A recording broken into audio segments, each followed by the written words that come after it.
Bienvenidos y bienvenidas a el primer encuentro tecnoformativo referente a Derecho Civil Familia. Este es nuestro primer encuentro de lo que es Derecho Civil Familia. Para mí, pues, es un gusto poder compartir con ustedes. Soy Denise Trejo, abogada, especialista en Derecho Laboral, magíster en Derechos Humanos y Democracia de América Latina y el Caribe. En cuanto a lo que es el derecho de familia, esta materia es bastante interesante, es muy bonita, pues como ustedes entenderán, el derecho de familia es una rama del derecho que regula todo lo atinente o todo lo que tenga que ver con la familia. Eh, Son las disposiciones legales que regulan todo lo que tenga que ver con ella.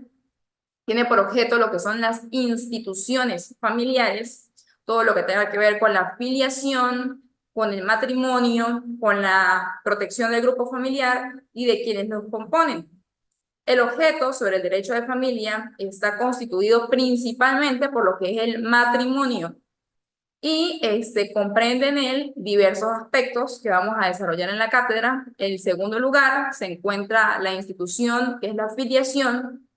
Por consiguiente, pues están los derechos y obligaciones referentes a lo que es la filiación y hacen parte de ello el conjunto normativo de derechos de lo que anteriormente se denominaban menores de edad, que actualmente, gracias a la Ley Orgánica de Protección del Niño, Niña y Adolescente, se denominan niños, niñas y adolescentes, como lo acabo de decir.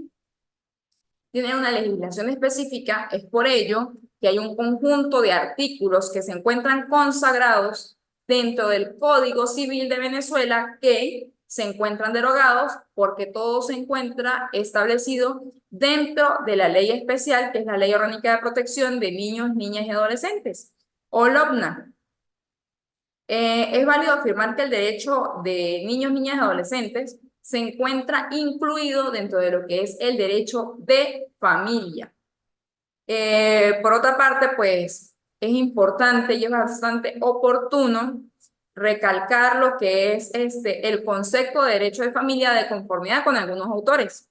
Entonces me permito leer algunos conceptos, como el concepto establecido por Bonicace, que es el conjunto de reglas de derecho, orden personal y patrimonial, cuyo objeto exclusivo, principal, accesorio o indirecto es prescindir la organización, vida y disolución de las familias. Para Gómez Piedrahíta, el concepto de derecho familia lo denomina como el conjunto de normas expedidas por el Estado que regulan en su totalidad o en su integridad los aspectos personales y patrimoniales que resultan del vínculo familiar, como sus efectos legales en relación con los terceros. En lato sensu, la familia es el conjunto de personas que se hayan vinculados por el matrimonio, por la filiación o por la adopción. Es decir, los elementos constitutivos o fuentes de la familia son el matrimonio, la filiación y la adopción. Más como quiera que la adopción es un tipo de filiación, que los elementos se reducen a dos. Pero ¿de dónde etimológicamente viene el término familia? El término familia deviene, o su origen viene de famulia, famulus, famet, que en definitiva es siervo ulpiano. En el digesto señalaba que la familia la formaban las personas que por la naturaleza o por el derecho estaban sujetas a la potestad de otra persona. Y los romanos, particularmente, tenían varias acepciones para lo que es la palabra familia. La primera de ellas es que es la reunión de personas bajo la potestad de un jefe, llamado paterfamilias o padre de familia. Aquí la familia aparecía compuesta por el padre, que por obvias razones era el jefe, estaba la madre, los hijos y los esclavos. La autoridad se reservaba al jefe y éste podía inclusive vender o matar a su hijo. También esto se dio en Grecia y se ha visto así en la familia como un factor político. Entonces, ya entre las primeras acepciones en el derecho romano era la primera reunión de personas bajo la potestad del padre de familia o el pater familias. Como segunda acepción, podemos encontrar que son personas unidas por un vínculo de la agnación, que puede ser descendencia paterna o la adopción. Como tercero, designaba al cognatio o parentesco natural entre las personas que descendían unas de otras o de un autor común que incluía la afinidad. Como cuarta acepción, de manera restringida, significaba el domus o personas bajo un mismo techo. Y como quinta acepción, llamábase familia el patrimonio de un romano. Este sentido comprende un factor económico. La familia antigua se conformó bajo el dominio de un principio constitutivo de la región. Basta revisar la historia para encontrar que en cada casa había un altar alrededor del cual se reunía un grupo familiar. ¿Qué quiere decir esto? Que la familia siempre ha estado estrechamente ligada o ha tenido como base o como principios la religión independientemente sea cual sea. Y principalmente se dejaba muy en evidencia el culto a los muertos y a los sepulcros como última morada de la familia. Hay distintos principios generales referentes a lo que es la familia, pero aprovechando el tiempo, tomando en cuenta que son muy pocos los minutos a los cuales se le dedican estos encuentros tecnoformativos, quiero recalcar los artículos principalmente de la Constitución de la República Bolivariana de Venezuela. Recordemos que el derecho civil pues, se encuentra establecido en estos cuerpos legales dentro del ordenamiento jurídico normativo, y el artículo 75 de la Constitución de la República Bolivariana de Venezuela establece específicamente que el Estado protegerá a las familias como asociación natural de la sociedad y como espacio fundamental para el desarrollo integral de las personas. Si profundizamos un poco en lo que es el artículo 2 y el artículo 3 de la Constitución de la República Bolivariana de Venezuela, vamos a tomar en consideración que dentro de estos primeros artículos, el Estado se enfoca en el desarrollo íntegro de la personalidad y en la dignidad humana. Si tomamos en cuenta ello, para poder materializar o para poder llevar a cabo el desarrollo de la persona humana, deben existir unos determinados fines, y dentro de estos fines está la educación y el trabajo.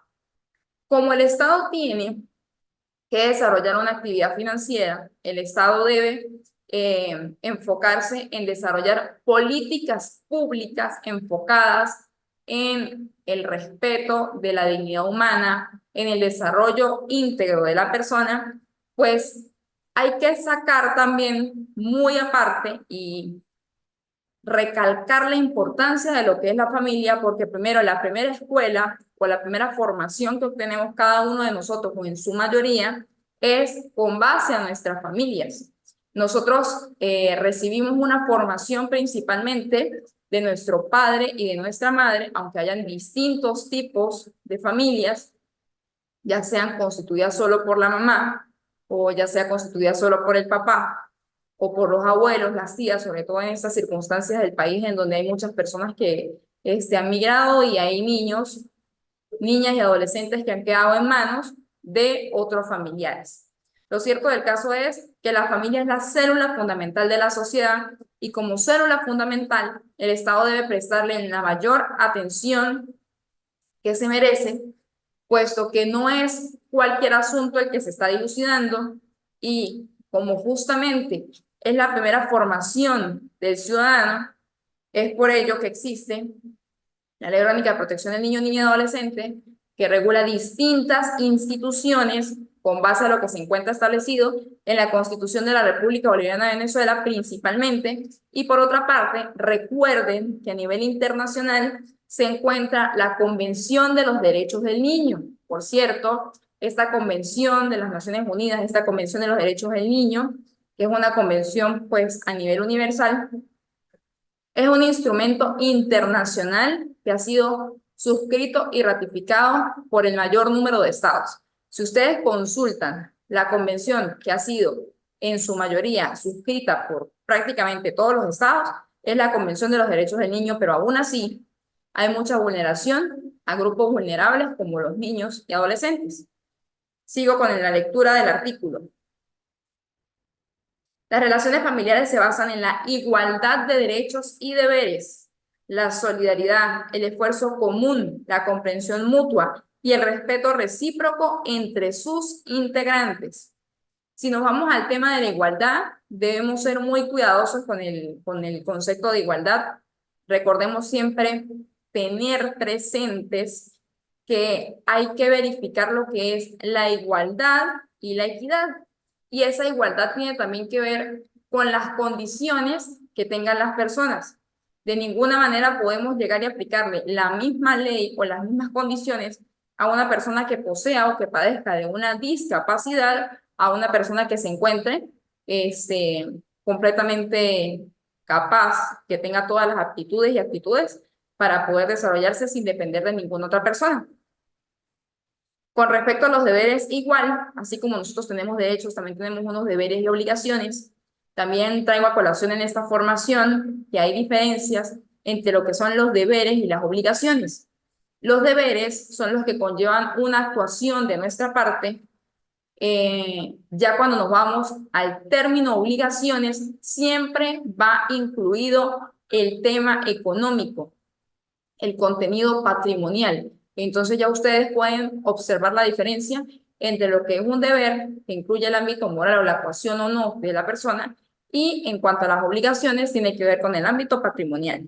La solidaridad, porque justamente, si analizamos a nivel general, sin específicamente enfocarnos en lo que es el derecho civil, la solidaridad es la base fundamental para las relaciones personales, para que haya un ambiente, para que la persona justamente se desarrolle de manera íntegra y qué mejor que estos principios se disfruten y sean la base de la formación de los niños. El esfuerzo común porque evidentemente cuando vivimos en familia todos y cada uno cumplimos un rol determinado, si somos mamá, papá, tíos, abuelos, cada uno pues debe cumplir un rol y debe cooperar en el progreso y desarrollo de las personas que conforman esa familia independientemente del tipo de familia que sea. Comprensión mutua porque justamente si no nos comprendemos, no podemos avanzar. Tenemos que comenzar justamente por saber cómo hablar, saber cómo decir las cosas, escucharnos realmente y comunicarnos, porque sin la comunicación es imposible que las relaciones avancen independientemente también del tipo de relación que existe. El respeto recíproco, porque sin respeto no hay ningún tipo de relación sana. Y tomemos en cuenta que además de existir la salud física, también es muy importante la salud mental.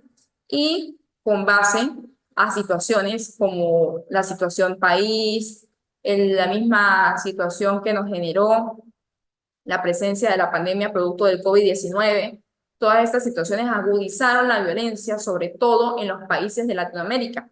Y lamentablemente se evidenció, de conformidad con muchas encuestas, organizaciones internacionales, universidades, instituciones que se han dado a la tarea de investigar y de consultar y de realizar censos y diversos estudios referentes al tema, ha existido mucha violencia en la familia y dentro de la familia. El Estado, evidentemente, como lo dije, garantizará la protección a la madre, al padre o a quienes ejerzan la jefatura de la familia. Los niños y adolescentes tienen derecho a vivir, ser criados o criadas y a desarrollarse en el seno de su familia de origen. En principio, como les dije, los niños, niñas y adolescentes tienen el derecho a desarrollarse plenamente junto con sus padres, gracias a lo que es la patria potestad, institución que se encuentra establecida y regulada en la Ley Orgánica de Protección de Niños, Niñas y Adolescentes. Pero hay unas situaciones establecidas en la ley que determinan que hay momentos o hay circunstancias en donde lamentablemente esos niños no pueden desarrollarse plenamente con la madre o con el padre o con otro tipo de familiar, porque simplemente es imposible, porque ponen en riesgo su vida, porque están expuestos a peligros o a situaciones que atentan contra su buen desarrollo y el desarrollo de su personalidad. Si es contrario al interés superior, tiene derecho a lo que se denomina familia sustituta de conformidad con la LOPNA. La adopción tiene efectos similares a la filiación y se establece siempre en beneficio del adoptado de conformidad con la ley. Esto de conformidad con el artículo 75 de la Constitución. La adopción internacional es subsidiaria de la nacional. ¿Qué quiere decir esto? Que en principio se consagra como primera vía la adopción a nivel nacional dentro de un determinado país. Y subsidiariamente, si se es imposible que se lleve a cabo la adopción a nivel nacional, es que ocurre o se materializa la adopción internacional. Artículo 76 de la Constitución. La maternidad y paternidad son protegidas integralmente, sea cual fuere el estado civil de la madre o del padre. ¿Qué quiere decir eso? Hace muchos años, en Venezuela, era muy mal visto, de conformidad con la moral, con las buenas costumbres, con las creencias de las familias y de las personas en el país, que si un niño nacía en determinada familia o de la relación de pareja de dos personas, de dos ciudadanos, pero no estaban casados, lamentablemente pues ese niño llevaba el apellido natural o el apellido de la madre y no tenía el del padre.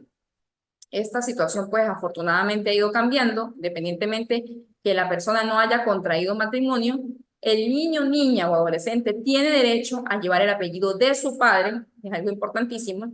Hay muchas madres que en tiempos anteriores, aun y cuando el padre no quería que el niño llevara el apellido, pues algunas se lo permitían colocar y otras se lo negaban. Y yo considero muy importante en lo que es este mundo del derecho, en donde pues absolutamente todas las situaciones y todas las relaciones y actividades de la vida a día ya están reguladas por el derecho. Considero que es un daño que le hacen a los niños cuando la madre, no estando casada, le prohíbe al padre que le coloque el apellido al niño. Es un derecho del niño, no es un derecho de la mamá. Y me parece que es una manera de cercenar de una manera flagrante los derechos de los niños, niñas y adolescentes. Las parejas tienen derecho a decidir de manera libre y responsablemente el número de hijos e hijas que deseen concebir y a disponer de la información y de los medios que le aseguren el ejercicio de este derecho.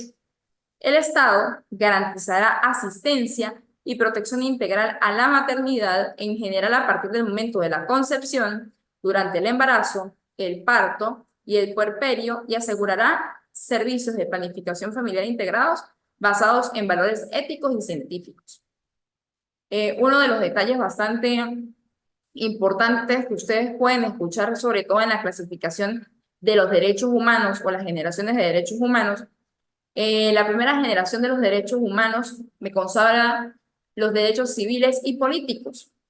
Dentro de la segunda generación o clasificación de los derechos humanos, ustedes van a conseguir los derechos económicos, sociales, culturales y ambientales, o mejor llamados por las abreviaturas DESCA.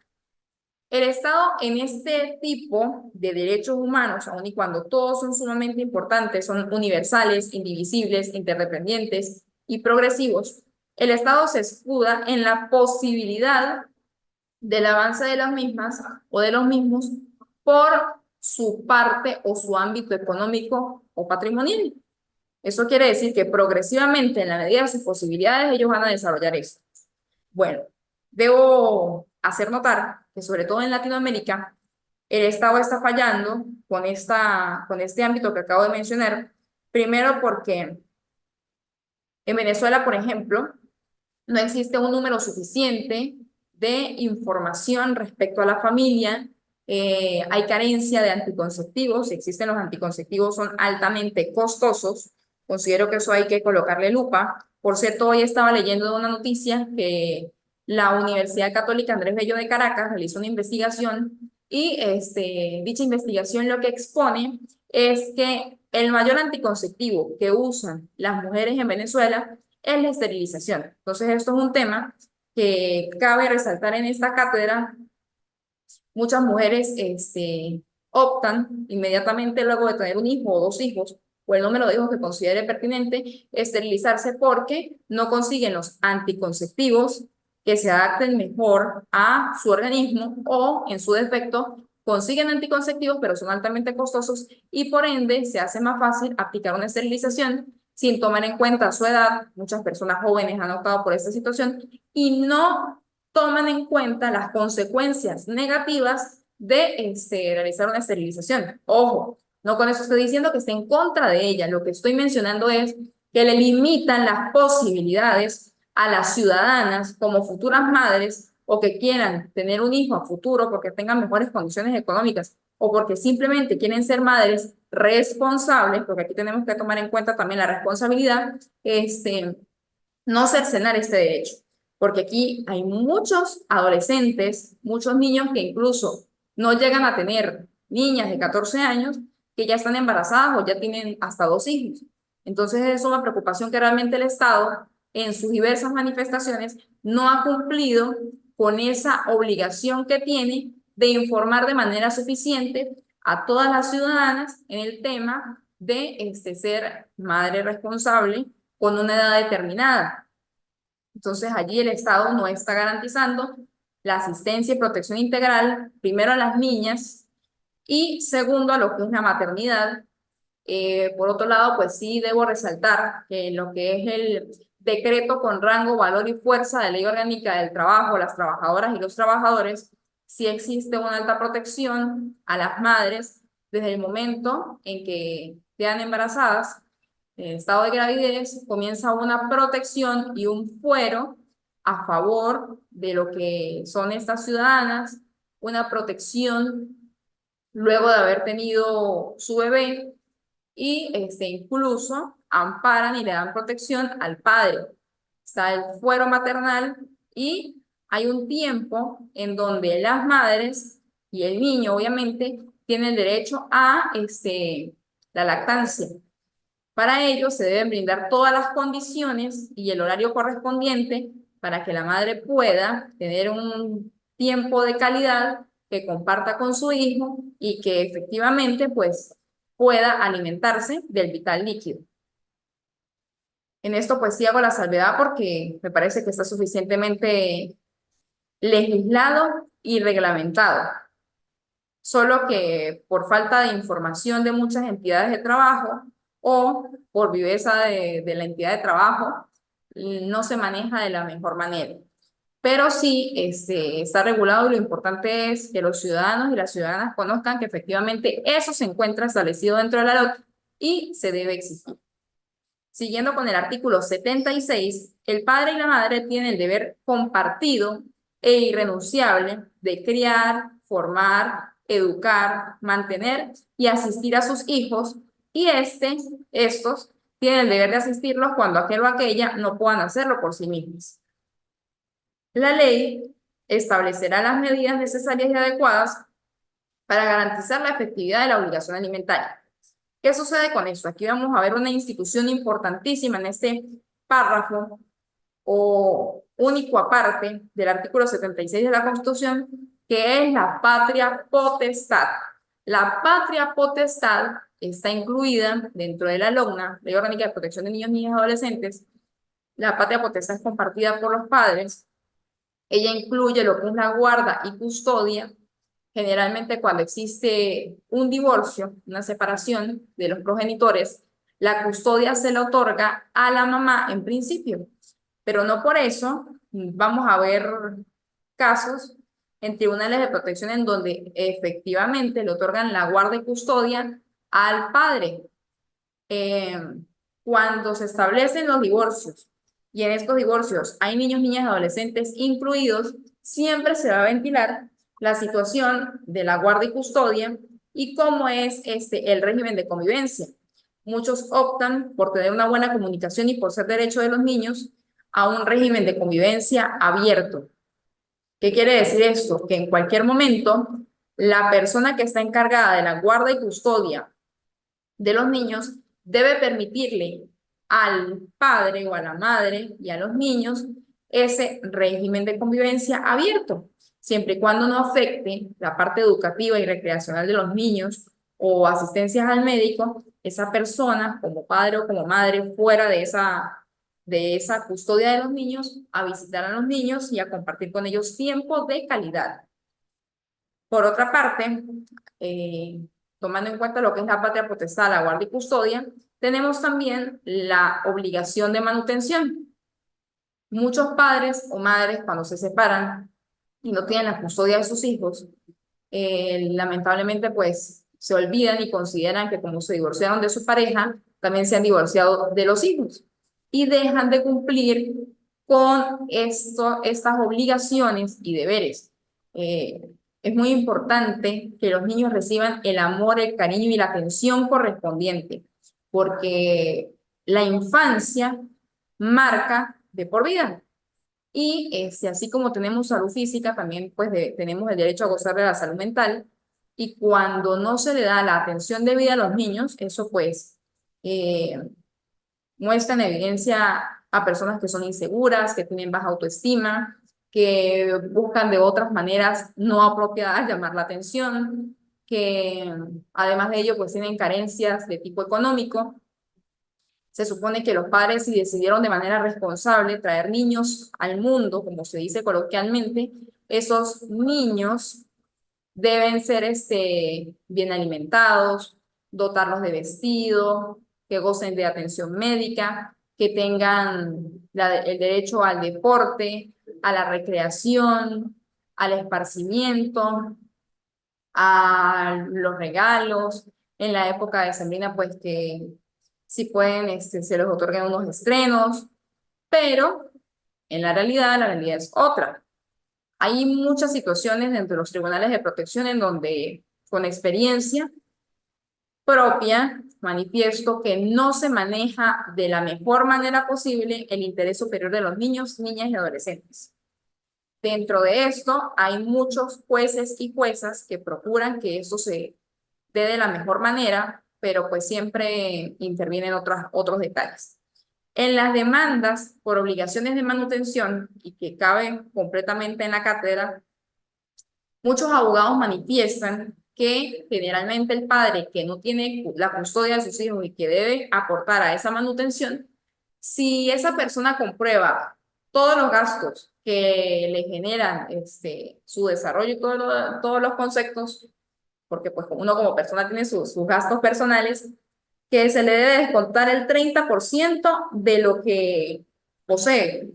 Pero esto no es cierto. Realmente, pues, dentro de los tribunales de protección, por eso es que está el juez, por eso es que existen unas especialistas, por eso es que está el psicólogo, por eso es que está el equipo multidisciplinario y haciendo un buen uso de las leyes y de ese equipo multidisciplinario, se supone que deben dar una respuesta acertada al monto que le corresponde y que se debe ir actualizando para que ese niño y adolescente no carezca de recursos materiales para que se pueda desarrollar de manera íntegra. Entonces, el tema del 30% no está establecido en ninguna ley y debe ser estudiado por cada juez dependiendo de cada caso particular. Muchos casos pueden ser análogos, pero no todos los casos son iguales. Además, debemos recordar que la salud de cada niño o de cada persona es muy diferente y eso también incide dentro de esa obligación de manutención. Lo cierto del caso es que si se asume la responsabilidad de traer niños al mundo, ambos padres son responsables. El hecho de haberse divorciado se divorció de la pareja, más no de sus hijos, y los tribunales de protección están justamente para recibir todas las solicitudes, acciones, intereses y demandas cuando se ven afectados los intereses superiores del niño, niña y adolescente.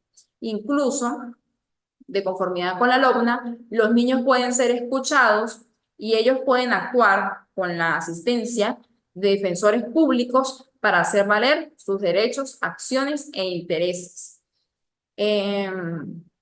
Además de la obligación de manutención, aquel padre que no tenga la custodia y no cumpla con la obligación de manutención, esa persona no tendría derecho a el régimen de convivencia familiar. Ese es un detalle también bastante importante. También otro tema que es importante ventilar aquí es la solicitud por muchas mamás, sobre todo, de lo que es solicitar el ejercicio unilateral de la patria potestad. La patria potestad siempre va a ser compartida tanto por padre o madre, a menos que uno de los progenitores ponga o exponga a los hijos a situaciones como sexo, drogas, alcohol, situaciones que atenten contra su integridad, contra su vida, pues evidentemente nunca se les va a permitir vivir en ese tipo de situaciones. Y bajo esos casos extremos es que el juez otorga el ejercicio unilateral de la patria potestad. Pero como les digo, es un tema que no es tan fácil ventilarlo en tribunales y deben contar con las pruebas suficientes. ¿Cuáles son los mejores testigos de situaciones que viven los niños y adolescentes? La propia familia. La familia más cercana es la que está con todas las posibilidades de manifestar cómo vive o cómo no vive un niño o adolescente en estas situaciones. Por otra parte, el artículo 77 establece ya la institución del matrimonio.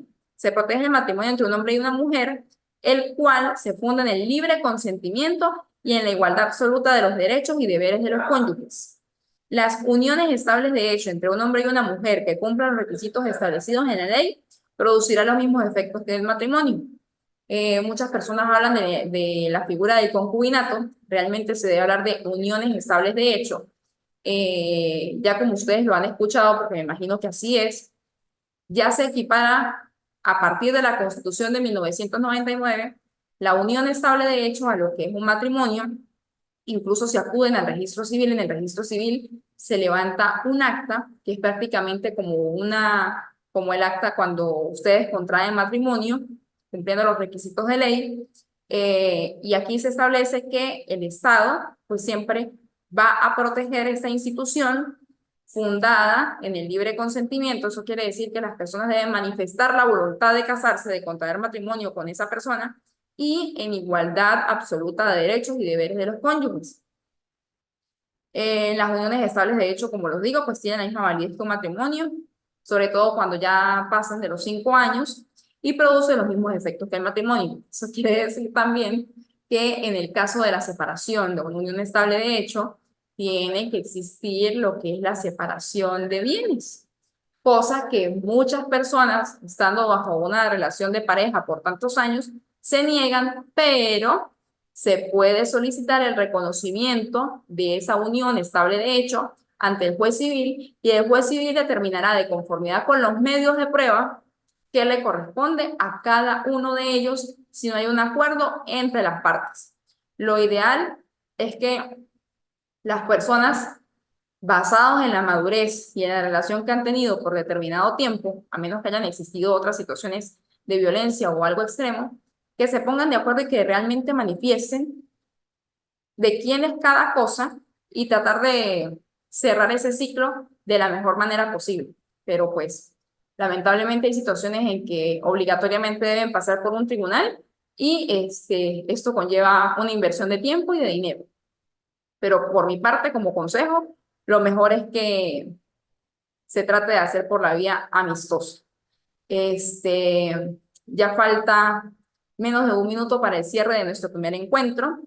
Para mí es muy importante que ustedes cuenten con la Ley Orgánica de Protección de Niños, Niñas y Adolescentes. Quiero seguir compartiendo en la próxima clase el artículo o los artículos que se establecen en la Constitución referentes a lo que es la familia, porque primero es la base de todo el desarrollo legal referente al derecho civil, familias, y también voy a leer algunos artículos del Código Civil de Venezuela. Yo puedo llegar y sentarme aquí a hablar de doctrinas y de aportes que realizan los autores, pero entonces ustedes van a quedar siempre cortitos con lo que necesitan saber para el ejercicio de la profesión del derecho, que es el dominio del ordenamiento jurídico. Es un gusto haber compartido con ustedes. Muchísimas gracias. Mi nombre es Denise Trejo y estoy a la orden por la plataforma. Que tengan feliz día.